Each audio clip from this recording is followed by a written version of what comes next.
বর্ষার দিন বাড়িতে নেই কোনো কিছু সবজি মাছ, একে তো নিরামিষের দিন, আজকে তো মাছের কোনো ভাবনা চিন্তাই করা যায় না। আর সেক্ষেত্রে আবে নিরামিষ, বাবা শুনেই তো ভয় লাগছে। তাও দিদি আজকে নিরামিষের দিনে অনেক কিছুই রান্না করলো। এই সবজিও তেমন ছিল না, কিন্তু বাড়ির বলে না মায়েরা দিদিরা যারা এই সমস্ত আমাদেরকে প্রতিনিয়ত খাওয়া দাওয়ার জন্য যাই থাকুক না কেন, তারা কিন্তু সেই সাধারণ জিনিসটাকেই অসাধারণ করে তুলতে পারে। তো হ্যালো এভরিওয়ান, আমি অর্ঘদীপ চলে আসলাম আরও একটা নতুন রান্নার রেসিপি নিয়ে তোমাদের সাথে শেয়ার করতে। তো চলো, আমাদের যেহেতু এটা হচ্ছে যেহেতু কুকিং ব্লগ, তো যাই রান্না করুক না কেন, তো সেটাই তোমাদের সাথে শেয়ার করা হয়। তো তোমরা কেমন আছো অবশ্যই কমেন্ট করে জানিও।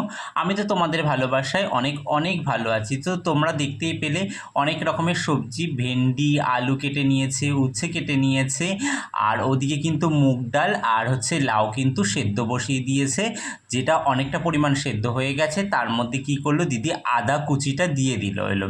আর এইদিকে সম্বারার মধ্যে দিয়েছে কিন্তু তোমার রাঁধুনি শুকনো লঙ্কা আর তেজপাতা, সেটা ফোড়নে দিয়েছে, সেটা হচ্ছে তোমার সর্ষের তেল দিয়ে। আর উচ্ছেগুলোকে ভেজে নিচ্ছে।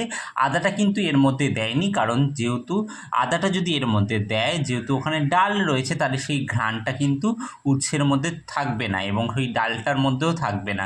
তো উচ্ছেগুলোকে রাঁধুনি আর তোমার তেজপাতা ফোড়ন দিয়ে, শুকনো লঙ্কা ফোড়ন দিয়ে, সেই ফোড়নটা আর আর ডালটা যেটার মধ্যে সেদ্ধ হচ্ছিলো আর একটা সাইডে, তার মধ্যে কিন্তু সম্পূর্ণটা দিয়ে পুরোপুরি একদম ডালটা তৈরি করে নিল। আর এই দিকে দেখো দিদি কি রান্না করছে, এদিকে কিন্তু পটল ভাজা বসিয়ে দিয়েছে, একেবারে চাক করে একদম ছাকা তেলে একদম পুরোপুরি পটলগুলোকে কিন্তু ভেজে নিচ্ছে। এই দেখো পুরো পটল ভাজা হয়ে গেছে।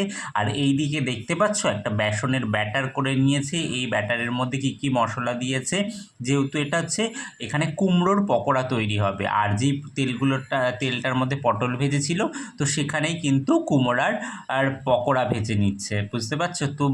মায়েরা বলো বা দিদিরা বলো, কত সুন্দর তারা অল্প কিছু জিনিস দিয়ে কিন্তু অনেক রকমের খাবার কিন্তু তৈরি করতে পারে, আরে তাই না? তো এরকম হচ্ছে শুধুমাত্র বাড়িতে যারা এরকম সুস্বাদু খাবার খাও, তারাই একমাত্র তার মর্যাদাটা বুঝবে। আর দেখতে পেয়েছো তার মাঝখানে কিন্তু দিদি পাঁপড়ও ভেজে নিয়েছে। আর এর মধ্যে আর কড়াইয়ের মধ্যে যে তেলটা বেঁচেছিল, সেই তেলটার মধ্যেই কিন্তু শুকনো লঙ্কা ফোড়ন দিয়ে, আর এখন দিদি কিন্তু ভিন্ডি আর আলু ভেজে নিচ্ছে। তো আজকে সাধারণ একদম পুরো সিম্পল খাবার ছিল। তো আজকে তোমাদের রান্নাগুলো কেমন লাগলো অবশ্যই কমেন্ট করে জানিও। আর ভিডিওটা ভালো লাগলে অবশ্যই লাইক কমেন্ট শেয়ার করে পাশে থেকো। যারা ফেসবুক থেকে দেখবে অবশ্যই ফলো করো, আর যারা ইউটিউব থেকে দেখবে সাবস্ক্রাইব করে পাশে থেকো। এরকম নিত্য নতুন রান্নার রেসিপি পেতে অবশ্যই চ্যানেলটাকে সাবস্ক্রাইব করে পাশে থেকো, আর পাশে থাকা বেল আইকনটাকে প্রেস করে রেখো।